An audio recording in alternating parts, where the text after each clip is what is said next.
GST की तरफ से एक एडवाइजरी आई है, बट उस एडवाइजरी को डिस्कस करने से पहले सबसे पहले जान लेते हैं जीएसटी 9 और 9C एनुअल रिटर्न की ड्यू डेट, जो कि 31 दिसंबर को जो है ड्यू डेट है इसकी। क्या इसमें कोई एक्सटेंशन का चांस है? क्या आपको जीएसटी की तरफ से कोई एक्सटेंशन मिलेगा? अगर हम ऑफिशियल ट्विटर हैंडल पर देखें तो अभी कल ही शेयर किया गया था कि आपकी जो ड्यू डेट है वो 31 दिसंबर है, जीएसटी 9 की भी, जीएसटी 9C की भी। और जहाँ तक इंटरनल सोर्सेज का सवाल है तो मुझे जहाँ तक लगता है कि कोई एक्सटेंशन नहीं मिलने वाली है इस बार आपको जीएसटीआर 9 और 9C के अंदर।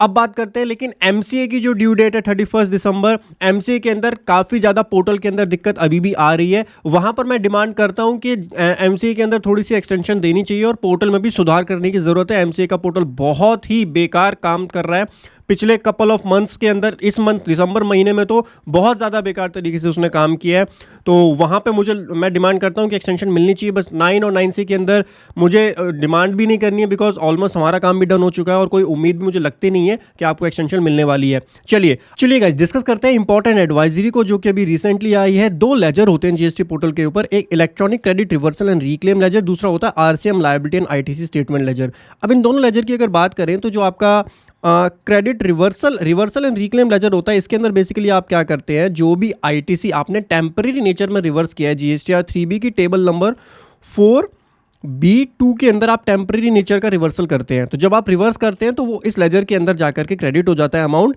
फिर जब आप फ्यूचर में उसको रिक्लेम करते हो उस आईटीसी को, तो रिक्लेम कैसे करते हो? रिक्लेम करने के लिए आप सबसे पहले 4A5 में उसको मेंशन करते हो, प्लस उसकी इंफॉर्मेशन देने के लिए 4D1 में मेंशन करते हो। अब अभी तक जो है, अगर आपके लेजर के अंदर बैलेंस कम है और ज़्यादा आप रिक्लेम कर रहे हो तो आपको एक वार्निंग मैसेज शो होती थी।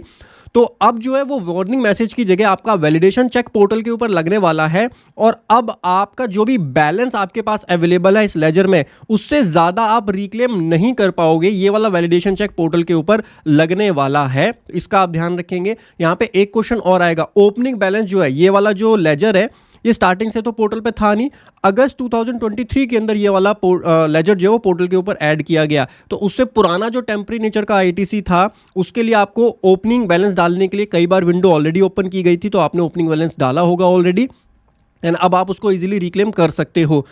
एक इंपॉर्टेंट क्वेश्चन है कि अभी तक सर वार्निंग आती थी तो हम क्या करते थे, कई बार हमने एक्सेस ले रखा है इस वाले लेजर के अंदर, जैसे ये वाला जो लेजर है ये नेगेटिव में चल रहा है, आपने एक्सेस रिक्लेम कर रखा है, जो रिक्लेम आपने किया हुआ है वो एक्सेस किया हुआ है, और नेगेटिव में आपका ये वाला लेजर जो है वो चल रहा है। तो वो कैसे ठीक किया जाए? अगर नेगेटिव में ये लेजर चल रहा है तो आपको उसको एक्स्ट्रा रिवर्सल करना होगा 4B2 के अंदर रिवर्सल करते हैं, आपको एक्स्ट्रा रिवर्सल वहां पर 4B2 के अंदर करना होगा। एक क्वेश्चन और आएगा, सर हमारे पास तो कोई आईटीसी नहीं है करंट मंथ में, तो हम रिवर्सल कैसे करें? अगर आपके करंट मंथ में कोई लायबिलिटी नहीं, कोई आईटीसी नहीं है, बिकॉज आईटीसी से ही तो माइनस होगा ना, रिवर्सल जो होता है वो आईटीसी का जो बैलेंस होगा उसी को तो रिड्यूस करेगा, बट आपके पास तो आईटीसी का बैलेंस ही नहीं है। तो अगर आपके पास आईटीसी का बैलेंस अवेलेबल नहीं है तो फिर जो ये टेम्पररी नेचर का रिवर्सल है ये आपके लायबिलिटी लेजर में ऐड हो जाएगा, एंड आपको एज अ लायबिलिटी इसको पे करना होगा। तो ये वाला वैलिडेशन चेक बहुत जल्दी जीएसटी पोर्टल पर आने वाला है। नेक्स्ट बात करते हैं RCM liability and ITC statement. इसके अंदर क्या होता है, जीएसटीआर 3B के अंदर टेबल 3.1D के अंदर जो भी आरसीएम का टैक्स आप पे करते हो वो इस लेजर के अंदर ट्रांसफर होता है, और फिर जब आप उसका आईटीसी क्लेम करते हो तो जीएसटीआर 3B की table number 4A2 and 4A3 के अंदर आप क्लेम करते हो। तो इन दोनों का आईटीसी जो है वो आपके क्लोजिंग बैलेंस से, जो ये लेजर है इसका क्लोजिंग बैलेंस, और जो आपने 3.1D में क्लेम किया, इससे ज़्यादा आप नहीं कर सकते। अगर आप करोगे तो आपको अभी एक वार्निंग मैसेज शो होता है, रेड हो जाती है आपकी टेबल 4 जब आप एक्सेस क्लेम करते हो। तो अब फ्यूचर में वहाँ वैलिडेशन चेक लगने वाला है, आप एक्सेस क्लेम कर ही नहीं पाओगे। जो आपका क्लोजिंग बैलेंस है लायबिलिटी लेजर का, या फिर जो करंट मंथ में आपने 3.1D के अंदर डाला, उतना ही मैक्सिमम आप आरसीएम का आईटीसी क्लेम कर सकते हो टेबल 4A2 एंड 4A3 को मिला करके।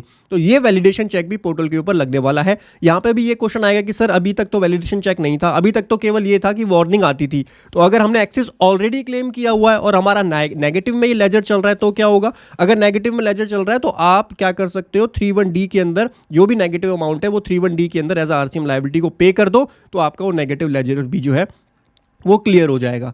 तो इस तरीके से ये पूरी एडवाइजरी, इंपॉर्टेंट एडवाइजरी है, एक बार जरूर चेक कर लीजिएगा कहीं आपका कोई क्रेडिट रिवर्सल रिक्लेम में नेगेटिव बैलेंस तो नहीं आ रहा, या फिर आरसीएम लायबिलिटी में कोई नेगेटिव बैलेंस तो नहीं आ रहा। वो आपको जो है अब रिवर्स करना पड़ेगा जीएसटीआर 3B के अंदर, और फ्यूचर में वैलिडेशन चेक लग जाएगा। मैक्सिमम इस लिमिट से ज़्यादा आप क्लेम नहीं कर पाओगे, वार्निंग नहीं आएगी, अब आप उसको क्लेम ही नहीं कर पाओगे उन लिमिट से ज़्यादा जितना बैलेंस आपके पास पड़ा हुआ है। तो ये इंपॉर्टेंट एडवाइजरी थी। ये पूरी एडवाइजरी जो है वो मैं आपको टेलीग्राम चैनल में शेयर कर दूंगा, डिस्क्रिप्शन में हमारे टेलीग्राम चैनल का लिंक है। आशा करता हूँ इन्फॉर्मेटिव अपडेट जीएसटी की आपको जरूर पसंद आई होगी। ऐसे इन्फॉर्मेटिव अपडेट्स के लिए भी सब्सक्राइब कर लीजिए हमारे चैनल फिनटेक्स प्रो को। मिलता हूँ आपको अगले सेशन में। टिल देन हंसते रहिए, मुस्कुराते रहिए। Bye bye, take care.